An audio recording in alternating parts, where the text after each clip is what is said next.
दुर्ग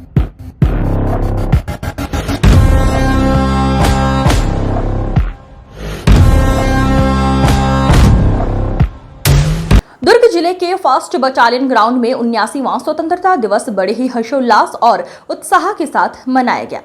इस अवसर पर छत्तीसगढ़ के डिप्टी सीएम और गृह मंत्री विजय शर्मा ने इस मुख्य समारोह में शामिल होकर ध्वजारोहण कर परेड की सलामी ली। उन्होंने स्वतंत्रता संग्राम के गौरवशाली इतिहास को याद करते हुए शहीदों के बलिदान को नमन किया और राष्ट्र की एकता, अखंडता व प्रगति पर सभी से योगदान देने का आह्वान किया। वहीं कार्यक्रम में जिला व पुलिस प्रशासन के अधिकारी, कर्मचारी, पुलिस बल, एनसीसी कैडेट्स, स्काउट गाइड और बड़ी संख्या में आमजन उपस्थित रहे। फर्स्ट बटालियन ग्राउंड में विशेष अतिथि के रूप में आमंत्रित स्वतंत्रता संग्राम सेनानियों के परिजनों को गृह मंत्री द्वारा सम्मानित किया गया। बच्चों ने देशभक्ति गीतों और सांस्कृतिक प्रस्तुतियों से वातावरण को देशभक्ति के रंग में रंग दिया। इस अवसर पर गृह मंत्री ने मुख्यमंत्री विष्णुदेव साय का प्रदेशवासियों के नाम संदेश भी वाचन किया हुआ। कल्पना के साथ आगे बढ़ रहे हैं। ऐसे प्रधानमंत्री जिन्होंने अपने कार्यकाल से भी आगे के समय तक का की योजना देश की रखी है, उन्हीं के साथ उन्नत छत्तीसगढ़, विकसित छत्तीसगढ़ हो, इसके लिए माननीय प्रदेश की सरकार में हम सब मिलकर काम कर रहे हैं। विभिन्न माध्यमों से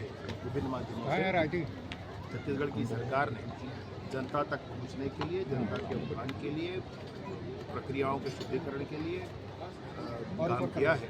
आज स्वतंत्रता दिवस पर पुनः इन सारे ही विषयों का संकल्प हम सब ने मिलकर लिया है। मैं पूरे ही प्रदेशवासियों को आज स्वतंत्रता दिवस पर हृदय से शुभकामनाएं देता हूं। हमारा अजेय अपराजेय देश आने वाले समय में विश्व गुरु बनकर ही उभरेगा, इसमें संशय नहीं। छत्तीसगढ़ में एक बड़ा अभियान नक्सल मोर्चे पर चल रहा है। 2026 तक इसका लक्ष्य रखा गया है। किस तरह से इस लक्ष्य में आगे बढ़ रहे हैं और कब तक छत्तीसगढ़ को सीखेंगे? माननीय मुख्यमंत्री जी के उद्बोधन में ये विषय आया है। 1500 से अधिक गिरफ्तार हुए, जितने गिरफ्तार हुए हैं उससे अधिक ने आत्मसमर्पण किया है, क्योंकि आत्मसमर्पण नहीं किया अच्छी तरह। 400 से अधिक नक्सली न्यूट्रलाइज हुए हैं, जो पिछले 15 साल के रिकॉर्ड से भी ज़्यादा है। लेकिन और आगे बढ़े, ये बंदूक लेकर जंगल में घूमने की जरूरत किसी को नहीं है। जब बस्तर के कोने कोने तक देश का संविधान, भारत का संविधान लागू होगा, ये जवानों का संकल्प है और ये संकल्प नियत समय में पूरा होकर ही रहेगा। घोषणा पत्र का क्रियान्वयन और साथ ही साथ योजनाओं का लाभ जनता को मिले, विष्णुदेव साय शासन की सरकार है, भ्रष्टाचार मुक्त सरकार बनाने के लिए किस तरह से? कोई दूसरी सरकार आप नहीं देखेंगे जिन्होंने इतने कम समय में इतने सारे घोषणाओं को पूरा किया। महतारी वंदन की आप देख लें, प्रधानमंत्री आवास को आप देख लें, कितनी सारे योजनाएं हैं, गांव-गांव में भुगतान की व्यवस्था सुनिश्चित करने का विषय हो। इन सारे ही विषयों को विष्णुदेव जी की सरकार ने पूरा किया है। आने वाले समय में 3 साल का वर्ष और बचता है इस सरकार के पास काम करने के लिए। अधिकतम वादों को ये सरकार पूरा करके पुनः चुनाव में जाएगी।